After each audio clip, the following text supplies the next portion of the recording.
7 de la mañana en punto, es hora de debatir y analizar los temas del día, aquí en la mesa ancha, como siempre, todos los días en Noticias RCN, hoy con un panelista invitado nuevo, Daniel Palacios, exministro del Interior. Daniel, bienvenido, gracias por aceptar esta invitación de Noticias RCN. No, Maritza, muchas gracias a ustedes por la invitación, un placer estar compartiendo en la mesa y con toda la audiencia. Bueno, y a Juana y a Julio, que hacen parte permanente de esta mesa ancha también. Bienvenidos. Estamos uniformados y todo. Y hoy están uniformados. Bienvenido, Daniel. Haciendo respetar el puesto. Bueno, hoy por supuesto vamos a arrancar hablando de todo lo que está pasando en Medio Oriente, esta escalada en la confrontación armada que hay por cuenta del ataque de Irán a Israel. Aquí hay varias preguntas sobre la mesa, pero una de ellas es cómo cambia la ecuación del conflicto en Medio Oriente la entrada de Irán, que no es cualquier actor. Irán es una potencia nuclear. Daniel.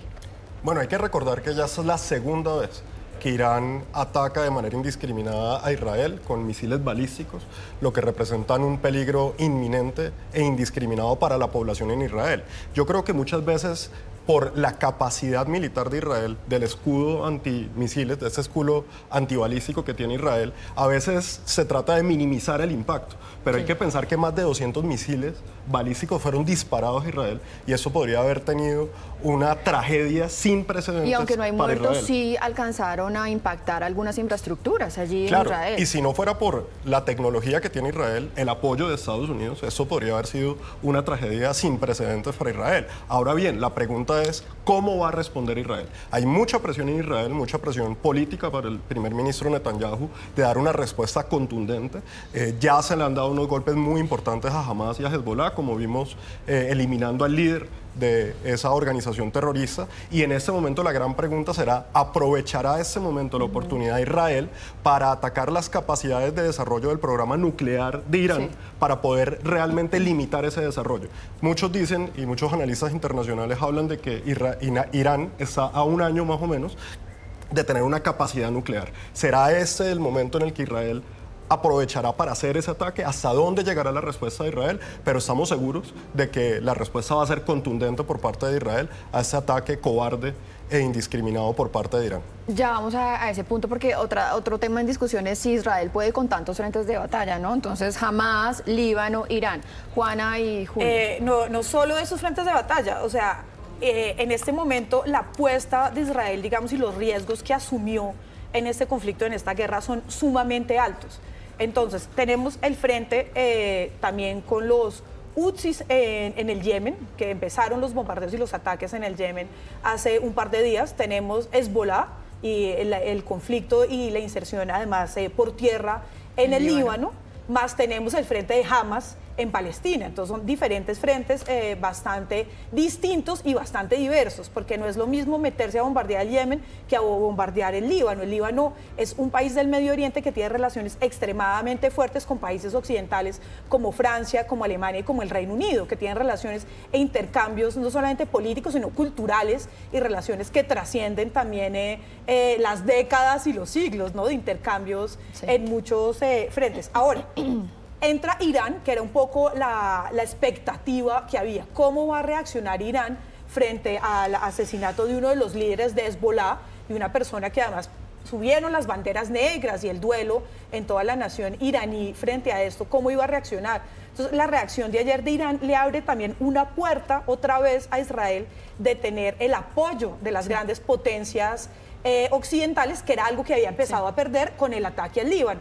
En este momento vimos que entraron el Reino Unido. Y parecía que había perdido con el ataque en Gaza, ¿no? Porque había perdido todo el apoyo internacional. Pues el Reino Unido entró a apoyar, el Reino Unido y Francia y Estados Unidos entraron ayer. Pero hoy se reúne el G7 justamente para analizar esta crisis y para ver cuál es el próximo paso en una guerra en la que, quiero hacer algo muy corto, es el conflicto en el que más han muerto niños y mujeres en corto tiempo. Sí.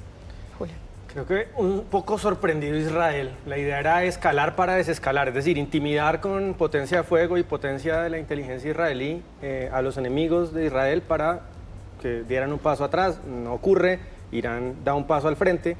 Eso es un elemento, hay algo de sorpresa dentro de la estrategia israelí. No hubo desescalamiento, es decir, todo esto parece indicar todo lo contrario, que vamos a una confrontación directa, desafortunadamente, que es un escenario muy, muy negativo para el mundo, una confrontación directa entre Israel e Irán, porque acá la respuesta de Israel, como decía Daniel, va a ser si seguimos la lógica que lleva Netanyahu durante los últimos meses, desde el ataque del 7 de octubre, es frente a un ataque, hay una respuesta, digamos, desproporcionada, demoledora, ¿no? Entonces, lo que se esperaría ahora es que Israel ataque de manera muy decisiva puntos neurálgicos de Irán.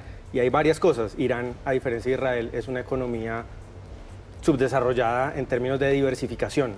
Es un país que depende esencialmente del petróleo. Israel es lo contrario, es una economía del primer mundo hiperdiversificada. Y eso hace que Irán sea muy, muy vulnerable en términos económicos, ¿no? Ciertos puntos logísticos de distribución de petróleo pueden acabar básicamente con la economía de Irán, y súmele a eso pues que los aliados de Israel, que es el mundo occidental, están en plena forma militar, ¿no? En plena forma de apoyar a Israel. Los aliados de Irán, que serían naturalmente Rusia, está, pues, digamos, devastado militarmente, y China, que no pareciera con ganas de intervenir en este conflicto, pues no están tan disponibles. Pero digamos, no pongamos esto en términos económicos de quién tiene mayor fuerza o no económica, sino en términos militares, que de pronto también eso es quizás lo que ha jugado en esa ecuación en la guerra entre Ucrania y Rusia, porque Rusia es fuerte económicamente, pero militarmente no, y por eso es que esa confrontación allí continúa. Pongámonos entonces en el papel de que efectivamente Israel responde a Irán. Ahí sí, vámonos a esta pregunta. ¿Podrá Israel contra Irán? ¿Y qué papel entran a jugar los actores internacionales y las grandes potencias si es que así se desencadena este conflicto?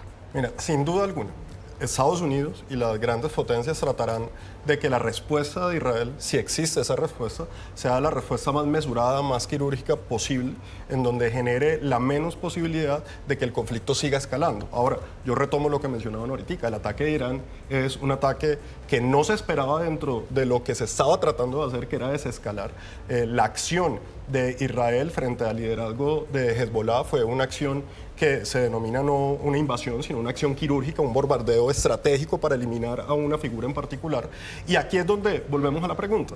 Israel tendrá que tomar una decisión. Es un momento para hacer lo que siempre ha hecho Israel, que es responder desproporcionadamente como por algo que tú lo mencionabas ahorita. Israel tiene demasiados frentes. Israel no contesta con contundencia, lo que lo hace es ver débil. Lo que hace ver es: tenemos la posibilidad de atacar a Israel. Israel siempre lo que ha hecho, siendo un país tan pequeño, es decir, si usted a mí me ataca, me mata a uno, yo le mato 100. Porque ha sido la posición desde que ha tenido de siempre. Cuando nos vamos a los Olímpicos de Múnich, cuando nos vamos a las respuestas que ha tenido Israel, siempre ha sido: usted me ataca y de que le llego, le llego. Sí. A usted le llega la hora. Entonces aquí va a ser esa gran pregunta de si Israel va a atacar dentro de Irán. Lo va a hacer como lo hizo la vez pasada, que fue sencillamente atacar una batería antimisil, mostrando que tenía la capacidad de llegar quirúrgicamente, precisamente, a una base de la Fuerza Aérea de Irán, o si lo va a hacer un poco más grande, más fuerte, si será en el Líbano, ¿cuál será? Esa decisión que tomará Israel hará parte de cómo esta guerra evolucione. Pero hoy, no nos equivoquemos, la respuesta está en Israel. ¿Y qué tan grande y tan contundente sea esa respuesta? Bueno. Yo creo que una lectura fundamental que se puede hacer de lo que está pasando en este momento del Medio Oriente y cómo está actuando Israel es que Israel está jugándosela por la hegemonía regional. Israel quiere tomarse la hegemonía y el liderazgo de la región, por eso tiene tantos frentes. Y en este momento lo que lo impulsa y lo que le da ese aire es que siente que tiene el apoyo de las potencias occidentales para seguir escalando. Dudo mucho que haya un desescalamiento, sino que esto cada vez va a ser más tenso y las acciones de Israel van a ser cada día más fuertes. Es un asunto de supervivencia para Israel, ¿no? Si muestra debilidad, hay múltiples enemigos en múltiples frentes que quieren destruir al Estado de Israel explícitamente, ¿no?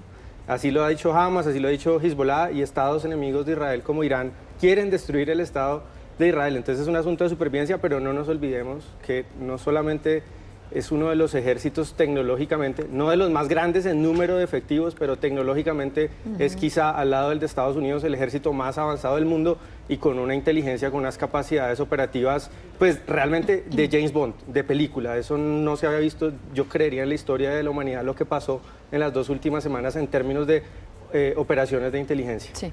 A propósito de eso, el próximo lunes se cumple un año justamente de la incursión de Hamas en Israel y miren en lo que vamos. Bueno, pasemos a nuestro siguiente tema que nos toca sacarlo muy rápidamente porque se nos está acabando el tiempo y es la discusión de la reforma laboral en el Congreso de la República que avanza, hoy continúa, pero hoy nos vamos a ocupar un poco de todas esas movidas políticas que se están dando por debajo, como muchos congresistas han salido a decir, miren, esta bandada de muchos funcionarios del gobierno nacional ha hecho que varios congresistas cambien su voto a última hora y además de eso una denuncia que acabamos de conocer de la representante Ingrid Aguirre, que es de la Comisión de Ética, que dice que le falsificaron su firma y la suplantaron, en donde ella dice, yo nunca le aconsejé al presidente de la Cámara rechazar las recusaciones contra los congresistas, más o menos diciendo sí, hay que darle debate, hay que discutirlas.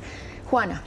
No, gravísimo, y como vemos la política colombiana está lejos de la sofisticación del conflicto geopolítico del Medio Oriente del que hablábamos hace un momento, ¿no? Las jugaditas del Congreso de la República es un Congreso realmente muy básico, que en este momento hemos visto ministro del Interior, ministra del Trabajo, presentes en el debate, hablando congresista por congresista y buscando voto a voto para que se apruebe. Lograron aprobar algunos artículos así, de esa manera. Yo creo que en la Cámara esto está pasando y muy seguramente va a pasar la reforma en Cámara. Creo que tienen los votos, pese a que en un momento se decía, se les van a caer todas las reformas, pues en el Congreso todos los días las cosas cambian, por ahora va bien. Esperemos que pase en el Senado, porque allá la jugada es bien diferente. Pero sabe que, Juana, en Cámara pasa todo. En Cámara ha pasado todo. Pero que llegue al Senado. Es que el negocio es que pase, ¿no? Para poder hacer transacciones individuales artículo por artículo. Acá no se está pensando en esta reforma es buena o mala para el país, ¿no? Es sacarla del partido o eliminar la reforma. Una reforma lesiva no es rentable para los congresistas. Entonces comienzan a negociar articulito por articulito a ver qué le da el gobierno. Ese es el negocio, lamentablemente, y es una vergüenza para la democracia que ese sea el negocio de nuestros congresistas. Daniel, usted que fue ministro del Interior y que tuvo que hacer también ese tipo de negociaciones. Bueno, yo creo que aquí lo primero la porque posición... sabe que muchos dicen, esto es lo mismo que han hecho todos los gobiernos, ¿o no? Los gobiernos tienen que buscar mayorías para poder aprobar las reformas. Eso es un tema matemático. Al final del día se necesitan un número de votos para poder aprobar. Aquí lo que se le critica al gobierno, aparte pues, de que esta es una reforma que ustedes mismos han presentado aquí, han tenido el debate sobre lo nefasta que es, que destruye empleos, que no los crea, que no crea mejores trabajos, sino que lo que está poniendo es en riesgo inclusive la formalidad. Es una reforma que no ha tenido consenso ni con el sector privado ni con el mismo Congreso. Ahora bien, en la Cámara de Representantes no nos podemos llamar engaños. El gobierno tiene las mayorías y esta reforma probablemente en su segundo debate va a ser aprobada de aquí al lunes. Yo creo que el lunes debe estar aprobada en segundo debate. La esperanza realmente está en el Senado. Recordemos que el Senado en la Comisión Séptima fue quien hundió esta reforma, la reforma a la salud también la vez pasada. Es una comisión en donde va a haber unos debates fuertes, donde hay una oposición muy grande al gobierno nacional y en donde esperamos que los artículos más nefastos se tumben. Por lo menos ayer hubo uno de esos artículos, que era el que establecía una indemnización severa para la terminación de los contratos, fue eliminado, por ejemplo, ayer. Entonces aquí lo importante es, si bien no se puede contener toda la reforma, que lo más nefasto, que lo que más daño le va a hacer a la formalidad, lo que más va a destruir empleos, se logre neutralizar. Pero no nos llamemos a engaño. El gobierno tiene las mayorías en la Cámara de Representantes, tiene más de 90 votos. Esta reforma probablemente va a ser aprobada, ferrocarrileada. Lo que hemos visto es un presidente que no ha dado garantías para el debate, que ni siquiera dejaron hacer una discusión artículo por artículo. Y eso es lo que estamos viendo. Va a ser aprobada en la Cámara. Esperemos que en el Senado los senadores se pongan la mano en el corazón, piensen en el país y no dejen aprobar esta nefasta reforma que lo que hará es destruir el empleo. Pues veremos qué pasa en el Senado de la República. Daniel, muchísimas gracias. No, muchísimas gracias a ti, muchísimas gracias a ustedes. Feliz día. Gracias.